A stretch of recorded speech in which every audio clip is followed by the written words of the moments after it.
Here's a Canva productivity tip that you're gonna love. If you design a lot on Canva like I do, it can be pretty overwhelming with all your designs. I'm pretty sure I have over 500 different designs on Canva, so here's how I stay organized. I categorize my designs by folder. That way I can quickly access my designs without wasting time. Here's how to do this. Go to your left-hand sidebar and click on Projects. Next, you're gonna click on Folder.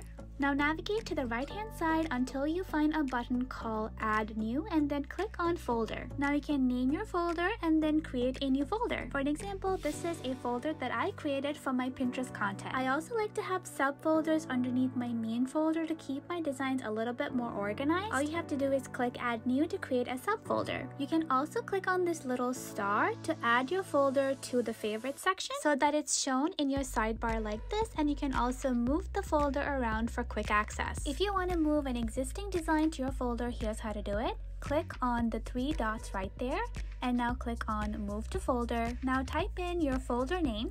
I'm going to select my Canva templates folder and then I'm going to click on Move to Folder.